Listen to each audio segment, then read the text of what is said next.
Hi everyone, my name is Miss Christine and I'm a librarian at the wonderful Woodlawn Library, and I'm here with you today to share with you some of my favorite picture books by First Nations authors in celebration of Native American Heritage Month. All of the books today are own voices stories, which means that the authors are members of the community portrayed in the book. This is very important because it means that the stories are authentic. Are you ready to hear about some great stories to read? At the Mountain's Base is also written by Tracy Sorrell, but is illustrated by Weshoyo Alvitre, and you can probably tell from her style that she's mostly illustrated comic books up until this point, and this is her first children's book, and I hope there's many more.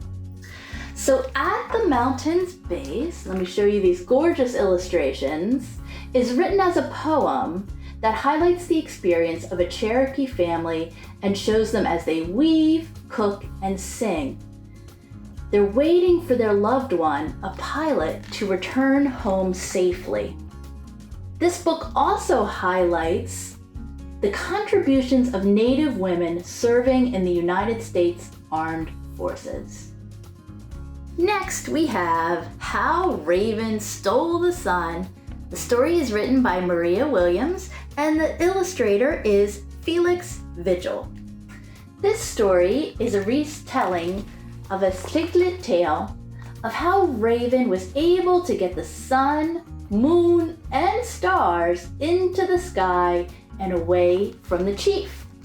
This book was published in partnership with the Smithsonian's National Museum of the American Indian, so it includes very high quality back matter with various aspects of the Shiglet culture and language. Next, we have a very fun book called Wow Pow Wow. It's written by Brenda J. Child, translated by Gordon Jourdain, and illustrated by Jonathan Thunder. This tells the story of an Ojibwe family attending a powwow. This powwow, like many celebrations, was especially good, so it lasts until very late at night. Windy Girl falls asleep and dreams of her own very special powwow. This book is also completely bilingual. It is written in English and Ojibwe. Next, I'd love to tell you about Hiawatha and the Peacemaker. And this book is written by Robbie Robertson with illustrations by David Shannon. This tells the story of Hiawatha and the Peacemaker as they journey to the 5 tribes of the Iroquois to try and bring peace, and how that was accomplished.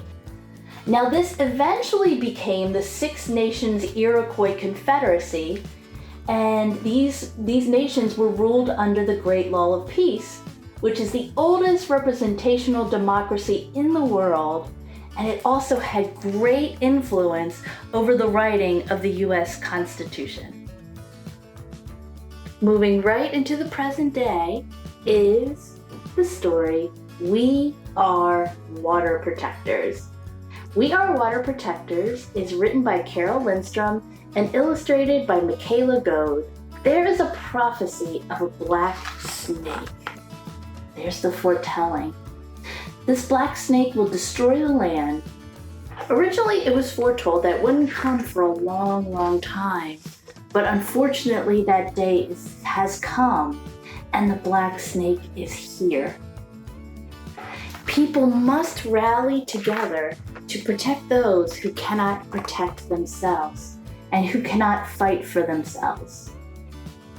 I especially love stories that center children as activists. It's inspiring to watch them find their voice and to stand up for what is right. Last but certainly not least, we have Fry Bread. Fry Bread is written by Kevin Millard and is illustrated by Juana Martinez Neal. Fry Bread celebrates the post-colonial food and the diversity of Native people. Included in the book is an extensive and layered back matter that expands more on the food and the cultures it represents. Included is also the author's own fry bread recipe and his memories of making it with his own family. Perhaps you can try it yourself with your own family and make your own memories.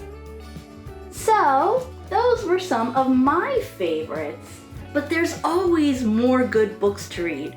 And if you'd like to put any of these books on hold or to look for more great books to read to celebrate Native American Heritage Month, please visit our website at www.bcpl.info. Thanks again!